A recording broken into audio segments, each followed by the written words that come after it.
Hello friends, ધમુસ kitchen and blog પર તમારું સ્વાગત છે.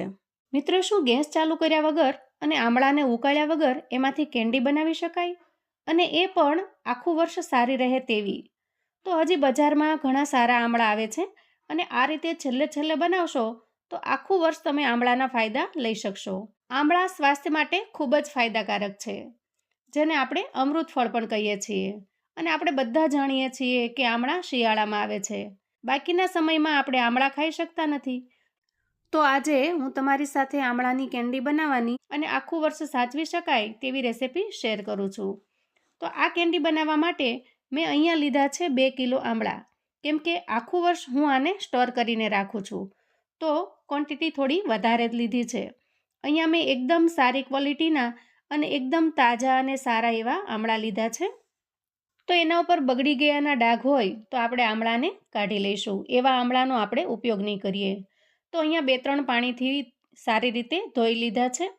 આવી કોઈ પોલિથીન બેગ લઈ અને તેમાં આપણે બધા જ આમળાને ભરી લેવાના છે. તો અહીંયા કોઈ સાદી બેગ અથવા તો મોટું જબલું પણ તમે લઈ શકો છો. કોઈ પણ પોલિથીન બેગનો આપણે અહીંયા ઉપયોગ કરી શકીએ છીએ. બેગમાં ભરી અને આપણે આમળાને ફ્રીજમાં રાખીશું. કેમ કે ફ્રીજમાં રાખવાના છે એટલે આપણે અહીંયા બેગનો ઉપયોગ કર્યો છે. જો ઓછી ક્વોન્ટિટીમાં હોય અને તમે ઓછી ક્વોન્ટિટીમાં બનાવતા હો તો સિમ્પલી તમે પ્લાસ્ટિકના ડબ્બામાં પણ ભરીને રાખી શકો છો. અહીંયા બેગને સારી રીતે બંધ કરી દેવાની છે, જેથી એમાં પાણી ન જાય અને બરફના ટુકડા જામી ન જાય. આપણે માત્ર આમળાને થીજાવી અને બરફ બનાવવાનો છે. હવે આને આપણે ફ્રીઝરમાં 2 થી 3 દિવસ માટે રાખીશું, કેમ કે આમળાને આપણે રાંધવાના નથી. એટલે કે કોઈ પણ કુકિંગ પ્રોસેસ આપણે નથી કરવાના, નથી ગરમ કરવાના, ઉકાળવાના, બાફવાના, એવું કશું જ નહીં કરીએ. માત્ર નેચરલી સોફ્ટ બનાવીશું. તો ફ્રીઝરમાં રાખ્યા પછી 2 થી 3 દિવસ પછી આપણે એને કાઢી લઈશું. અહીંયા કદાચ એકાદ દિવસ વધારે રહે તો નો પ્રોબ્લેમ, કોઈ મૂંઝવણ નથી. તમારે કોઈ કામ છે અને કાઢવાના રહી ગયા છે તો ચાલે, પણ હા, 2-3 દિવસથી વધારે નહીં રાખીએ. હવે જુઓ, 2 દિવસ બાદ કાઢ્યા પછી અહીં તમે જુઓ આમળા પૂરેપૂરા બરફ થઈ ગયા છે અને બરફની જેમ જામી ગયા છે, કેમ કે આમળાની અંદરનો રસ જામી અને બરફ થઈ ગયો છે. હવે આ આમળાને કોઈ પણ મોટા વાસણની અંદર આપણે કાઢી લઈએ. અહીંયા હું તમને નજીકથી બતાવું તો જુઓ, પૂરેપૂરા બરફ થઈ ગયા છે અને એનો અવાજ પણ તમે સાંભળી શકો છો. હવે આપણે આમ જ 5-6 કલાક એને છોડી દેવાના છે, જેથી સામાન્ય તાપમાને આવી જાય અને આમળા છે એકદમ સોફ્ટ થઈ જાય. તો જુઓ, આમળા એકદમ સોફ્ટ થઈ ગયા છે. હવે આપણે આમળાને બી છે એને દૂર કરીશું અને એમાંથી કળીઓ છૂટી પાડી લઈશું. તો અહીંયા કળીઓ છૂટી પાડતા મને થોડી વાર લાગી, કેમ કે ક્વોન્ટિટી થોડી વધારે છે, પણ આસાનીથી કળીઓ છૂટી પડી જશે. હવે જુઓ, આપણે બધા જ આમળામાંથી બિયા કાઢી લીધા છે અને અલગ કરી લીધા છે. આ આમળા એકદમ સરસ સોફ્ટ થઈ ગયા છે. હવે આપણે તેમાં ગોળ મેળવીશું. તો આપણે જેટલા આમળા લીધા છે એટલો જ આપણે અહીંયા ગોળ યુઝ કરીશું. તો અહીંયા 2 કિલો આમળાની સામે મેં 2 કિલો જેટલો ગોળ લીધો છે.